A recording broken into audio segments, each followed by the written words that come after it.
வணக்கம். புதுவை ஏஎஃப்டி மில்லை புனரமைத்து இயக்க மத்திய அரசிடம் 300 கோடி ரூபாய் நிதி வழங்க வேண்டும் என்று வலியுறுத்தியுள்ளதாக மத்திய இணையமைச்சர் நாராயணசாமி தெரிவித்துள்ளார்.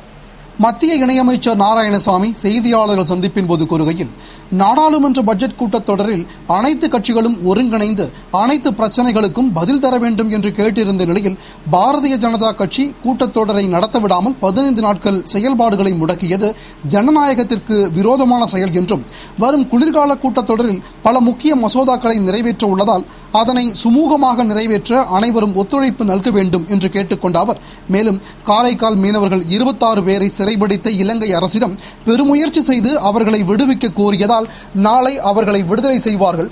இதற்கு ஒத்துழைப்பு நல்கிய வெளியுறவுத்துறை அமைச்சர், இலங்கை தூதர், இலங்கை தமிழ் அமைச்சர்கள் ஆகியோருக்கு நன்றி தெரிவித்தார்.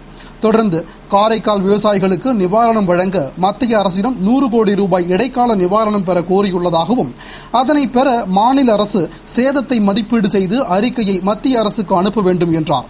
மேலும் பல்வேறு வரி உயர்வு, விலைவாசி உயர்வால் பாதிக்கப்பட்டுள்ள புதுவை மக்கள் மேலும் பாதிப்படையும் வண்ணம் உயர்த்திய மின்சார கட்டண உயர்வை ரத்து செய்ய வேண்டும். பிற மாநிலங்களில் பட்ஜெட் தாக்கல் செய்யப்பட்டு திட்டங்கள் அறிவிக்கப்பட்ட நிலையில் புதுவையில் திட்ட கமிஷனுடன் பேச்சுவார்த்தை கூட நடத்தவில்லை மற்றும் கடந்த ஆண்டுகளை விட 43% குறைவாக 2000 கோடி ரூபாய்க்கு பட்ஜெட் தயாரிக்கப்பட்டுள்ளது. மத்திய அரசிடமிருந்து கிராமப்புற வேலைவாய்ப்பு திட்டம், நகர்ப்புற வளர்ச்சி திட்டம், மின்சார இழப்பீடு திட்டம் உள்ளிட்ட திட்டங்களுக்கு முழு நிதியை பெற முதலமைச்சர் நடவடிக்கை எடுக்க வேண்டும் என்றார். மேலும் வரும் ஜூன் 1ஆம் தேதி உங்கள் பணம் உங்கள் கையில் திட்டத்தின் கீழ் சமையல் எரிவாயு மானியத்தை பயனாளிகளின் வங்கிக் கணக்கில் செலுத்தி திட்டத்தை நிறைவேற்ற முதலமைச்சர் நடவடிக்கை எடுக்க வேண்டும் என்று அவர் வலியுறுத்தினார். தொடர்ந்து தேசிய மருத்துவ கவுன்சில் விதிமுறைப்படி தனியார் மருத்துவ பொறியியல் கல்லூரிகளில் 50% இடஒதுக்கீட்டை பெறவும், வெளிநாடு வாழ் இந்தியர்களுக்கான 22 இடத்தை புதுவை பிராந்திய மாணவர்களுக்கு வழங்க நடவடிக்கை எடுக்க வேண்டும் என்றும், பொதுப்பணித்துறையில் 254 பணிகளுக்கு பொது அறிவிப்பு இல்லாமல் முதல்வர் ரகசியமாக ஒப்பந்தம் கொடுத்துள்ளார் என்றும், எனவே இதுகுறித்து விசாரணை நடத்த வேண்டும் என்று கூறினார். தொடர்ந்து ஏஎஃப்டி மில்லை புனரமைக்க தொழிலாளர் பிரதிநிதிகளுடன் மத்திய ஜவுளித்துறை அமைச்சரை சந்தித்தும் பிரதமரை சந்தித்தும் 300 கோடி ரூபாய் நிதி வழங்க வேண்டும் என்று வலியுறுத்தியுள்ளதாகவும் கூறினார். பேட்டியின் போது மாநில காங்கிரஸ் தலைவர் ஏவி சுப்பிரமணியன், எதிர்க்கட்சித் தலைவர் வைத்திலிங்கம் ஆகியோர் உடனிருந்தனர். தேர்தலின் போது அளித்த வாக்குறுதிகளை நிறைவேற்றாமல் மக்களை ஏமாற்றி வரும் புதுவை என்ஆர் காங்கிரஸ் அரசு நீக்கப்பட வேண்டும் என்று திராவிட முன்னேற்றக் கழக மாநில முன்னாள் இளைஞரணி அமைப்பாளர் சிவா தெரிவித்துள்ளார். புதுவை திராவிட முன்னேற்றக் கழக ஊசுடு தொகுதி சார்பில் கழக பொருளாளர் ஸ்டாலின் பிறந்த நாளான இளைஞர் எழுச்சி தினத்தை முன்னிட்டு நலத்திட்ட உதவிகள் வழங்கும் விழா துத்திப்பட்டில் நடைபெற்றது. தொண்டமானத்தம் முன்னாள் பஞ்சாயத்து தலைவர் மனோகரன் தலைமையில் திராவிட முன்னேற்றக் கழக தலைமை செயற்குழு உறுப்பினர் சிபி திருநாவுக்கரசு, முன்னாள் இளைஞரணி அமைப்பாளர் சிவா, திராவிட முன்னேற்றக் கழக மாநில துணை அமைப்பாளர் ராஜாராமன், மாநில இளைஞரணி அமைப்பாளர் முகமது யூனுஸ், தலைமை மகளிர் பிரச்சார செயலாளர் நளினி சாரங்கன், இளைஞரணி துணை அமைப்பாளர்கள் ஐஜி வீரராகு, ஜெயபிரகாஷ் ஆகியோர் முன்னிலையில் நடைபெற்ற விழாவில் மாநில விவசாய அணி துணை அமைப்பாளர் கண்ணன், ஊசுடு தொகுதி இளைஞரணி அமைப்பாளர் ஹரிதாஸ் உள்ளிட்ட நிர்வாகிகள் வரவேற்க, தொகுதி செயலாளர்கள் களியபெருமாள், சக்திவேல், வேலவன், சேகர், மாநில தொண்டரணி அமைப்பாளர் குணா திலீபன், மாணவரணி அமைப்பாளர் மணிமாறன், மீனவரணி முன்னாள் அமைப்பாளர் சக்திவேல் மற்றும் பல்வேறு அணி நிர்வாகிகள், திராவிட முன்னேற்றக் கழக நிர்வாகிகள் பலர் விழாவில் கலந்து கொண்டனர்.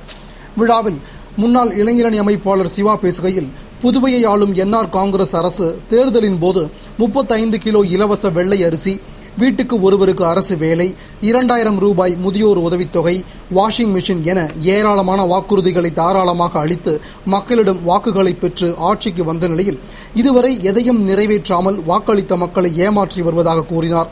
கடந்த 2 வருடங்களாக சென்டாக் மாணவர்களுக்கான நிதி வழங்கப்படாமல் மாணவர்கள் பாதிக்கப்பட்டுள்ள நிலையில் இதுவரை வழங்கப்பட்ட மாணவர் நிதியில் கூட பல கோடி ரூபாய் ஊழல் நடந்திருப்பதாகவும், ஆனால் அது தொடர்பான விசாரணையை அரசு முடக்கி வைத்துள்ளதாகவும் குற்றம் சுமத்திய அவர், தினம் திருட்டு, வழிப்பறி சம்பவங்கள் என புதுவையின் சட்டம் ஒழுங்கு சீர்குலைந்து விட்டதாக கூறினார்.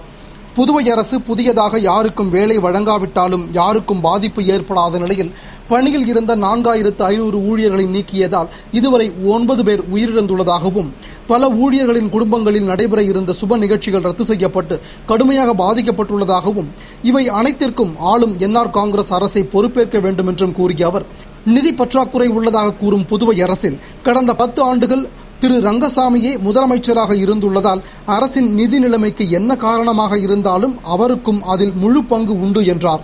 மேலும் மக்களை ஏமாற்றி வரும் புதுவை அரசு ஆட்சியில் இருந்து நீக்கப்பட வேண்டும் என்றும், ஏழை எளிய மக்களுக்கு தேவையானதை தேவையான நேரத்தில் அளிக்கும் நல்லாட்சி திராவிட முன்னேற்றக் கழகத்தால் தான் கொடுக்க முடியும் என்றும் கூறினார். புதுவை ராஜீவ்காந்தி அரசு மகளிர் மற்றும் குழந்தைகள் மருத்துவமனையில் மன அழுத்தத்தை குறைக்க பெரும் பங்கு வகிக்கும் யோகா கலை பற்றிய செவிலியர்களுக்கான கல்வி கருத்தரங்கம் நடைபெற்றது. புதுவை ராஜீவ்காந்தி அரசு மகளிர் மற்றும் குழந்தைகள் மருத்துவமனையில் மன அழுத்தத்திலிருந்து விடுபட்டு அமைதியாக வாழ வைப்பதில் யோகா பெரும் பங்கு வகிக்கிறது என்ற பொருளில் செவிலியர்களுக்கான தொடர் கல்வி கருத்தரங்கம் நடைபெற்றது. திட்ட இயக்குநர் டாக்டர் ரங்கநாத் தலைமையில் நடைபெற்ற நிகழ்ச்சியில் யோகா செம்மல் மீனா ராமநாதன் கலந்து கொண்டு பேசுகையில், நவீன உலகின் நவீன வாழ்க்கை முறையில் மன அழுத்தம் தவிர்க்க முடியாத ஒன்று என்றும், அதன் காரணமாக ஒருவரின் கோரிக்கைகள், தேவைகள் மற்றும் அவர்களின் திறமைகளுக்கு இடையே சமச்சீரின்மை மற்றும் போராட்டம் ஏற்படுவதால் சகிப்புத்தன்மை குறைந்து பிரச்சனைகள் ஏற்படுவதாகவும், அதனை தவிர்த்து மன அழுத்தத்திலிருந்து விடுபட பெரும் பங்கு யோகா வகிக்கிறது. யோகா மனிதனின் உடலியல் மற்றும் உளவியல் செயல்பாட்டை சீரமைத்து முழுமையான உடல், மன, சமூக மற்றும் ஆன்மீக நலம் வழங்குகிறது. எனவே யோகா கலையை கற்று அதனை சார்ந்து மனித வாழ்வை வளப்படுத்திக் கொள்வோம் என்று பேசினார். நிகழ்ச்சியில் மருத்துவ கண்காணிப்பாளர்கள், செவிலியர் கண்காணிப்பாளர்கள், தலைமை செவிலியர்கள், செவிலிய மாணவ மாணவிகள் கலந்து கொண்டனர். நிறைவில் மருத்துவ கண்காணிப்பாளர் மல்லிகா நன்றி கூறினார்.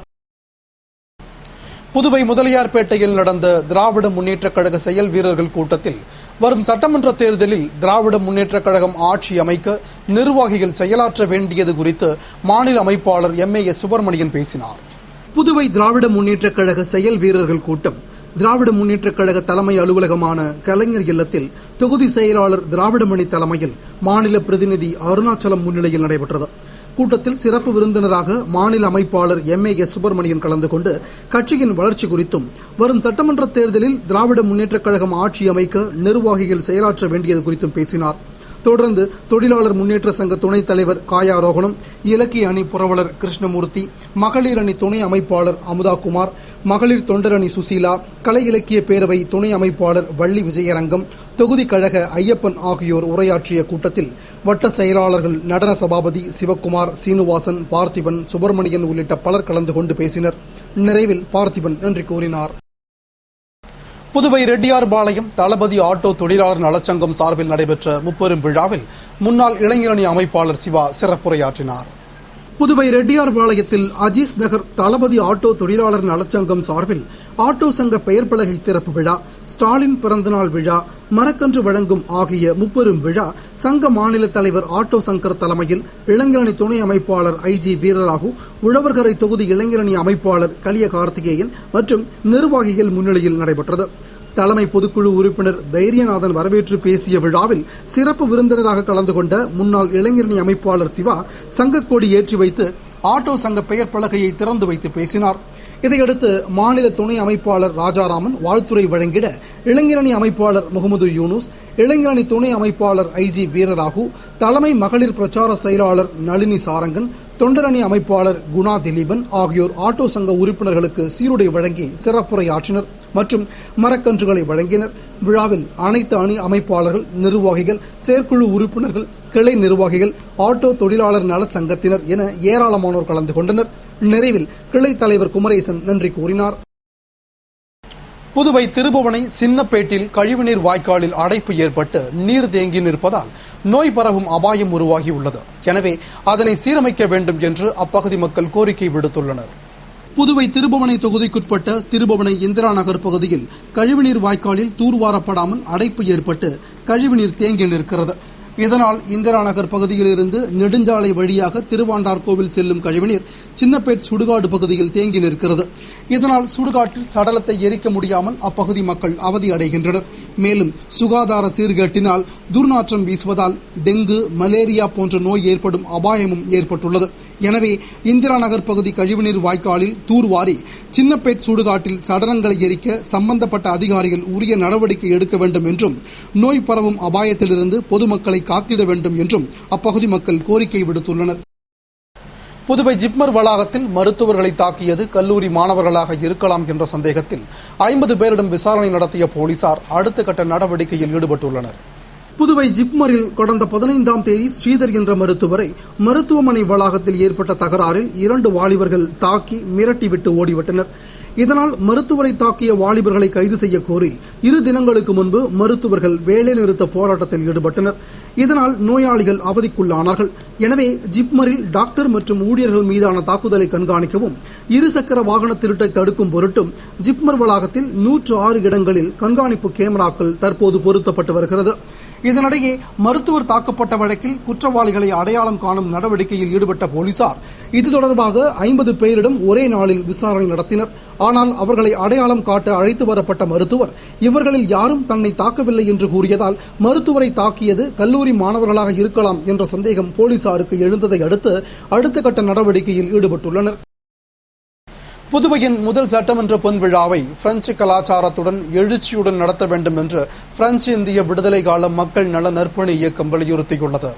பிரெஞ்சு இந்திய புதுவை பிரதேச விடுதலை கால மக்கள் நல நற்பணி இயக்கத்தின் பொதுக்குழு நிர்வாகிகள் ஆலோசனை கூட்டம் புதுவை புதிய பேருந்து நிலையம் எதிரில் அமைந்துள்ள சரஸ்வதி கலைக்கூடத்தில் நடைபெற்றது. இயக்க தலைவர் சிவராஜ் தலைமையில் நடைபெற்ற கூட்டத்தில் இயக்க முன்னணி தலைவர்கள், மாதர்கள், இளைஞர் அணி நிர்வாகிகள் உள்பட 250க்கும் மேற்பட்டோர் கலந்து கொண்டனர்.